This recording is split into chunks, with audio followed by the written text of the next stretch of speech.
This machinery helps make modern communication possible on a ship specifically designed to lay subsea cable on the ocean floor, owned by IT International Telecom. 99% of all global communications travel via submarine cables. I think that's a fact that most folks probably don't realize. It's all happening underwater. This is Feature Minded, so most people do not realize that 99% of worldwide communications is done by undersea cables. So these are literal cables under the oceans throughout the entire world. So what are all these so-called satellites that they say are in the sky then? Because we see these pictures where they'll show that when you see that they're trying to show us this globe Earth, you'll see that there's a massive amount of satellites where you would wonder, how are they not running into each other? How are they just in perfect orbit in the sky when there's supposed to be all of these satellites? It would be like chaos, you would think, you know?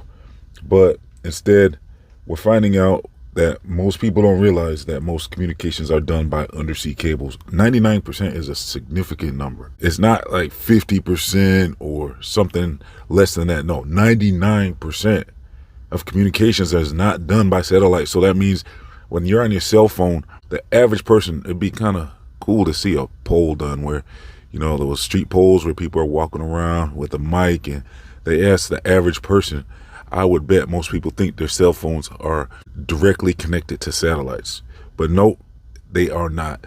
What I believe is going on is, it sounds like, according to my research, that, okay, so you have these wireless cell phones, but what's happening is the signal is going to a nearby cell tower. And this is also basically what GPS is as well. So it's triangulation. And so your signal's going to a cell tower, and then that cell tower, somehow it goes from the cell tower to a wired area where you end up having your call go through these cables, and the internet is conducted the same way through these undersea cables. So whatever type of wireless communication we are able to obtain is done just in a local area. It's not going to a satellite somewhere in outer space.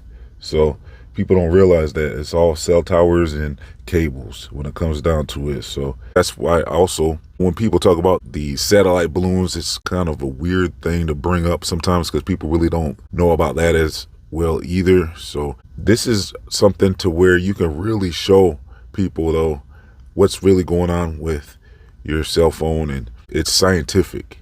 Because if you try to bring up satelloons and satellites on balloons, people might be kind of like, okay, I don't know if I'm going to believe that, even though there is proof of it. I would say this is a more grounded, no pun intended, way to explain how satellites work. And the way they work is, well, it's not by satellite, it's by undersea cables. So I think this is a very important video that you probably want to share with others, because this just shows us that why would they mislead us like this and make us think everything's done by satellites, even with Starlink, like what's really going on there? I know when they went to Antarctica for that final experiment, it sounded like they were using some type of Starlink service. So is this also some type of undersea cable thing that they're doing that they're trying to say is Starlink? But there is, like I said, something in the sky. I did a video on Starlink before. I might link it in the comment section and description box if you want to check it out.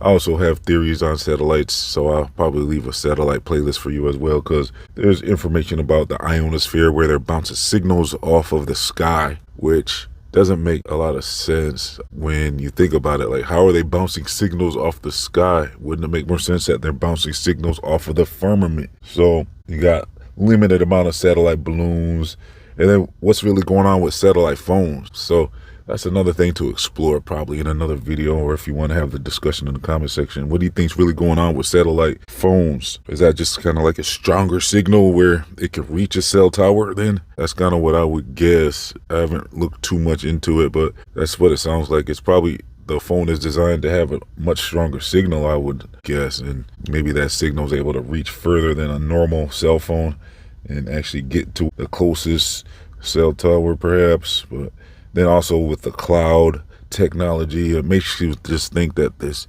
information is in the air. It's all in the sky. All this communication is being done by satellites in the air. But no, it turns out That's not true. So, I mean, when you look at the history of phones, even, you can kind of get a sense of what's going on. So they're saying the undersea cables are fiber optic cables. And so with the original landlines, before even cordless phones, all phones were hardwired to your house. And we could clearly see that this was not any type of satellite technology at that point, because you saw the phone cables on the streets and everything. So you could clearly see this was not a satellite thing. Then all of a sudden they started having the cordless phones where you could walk around your house, where it didn't have to be hooked to a wall anymore. With a cord, you could actually walk around your house and have limited range to still be on the phone. So we saw the development of that technology. Then eventually the cell phone came out, these big brick cell phones. And so I guess that's when they started thinking, okay, this was all done by satellite. I guess that's when the rumors started, where the average person just thinks that, and no one goes out of their way to really explain anything about these undersea cables. It's kind of like a secret. It's like one of those things hidden in plain sight, where it's almost like they don't really want people to understand this.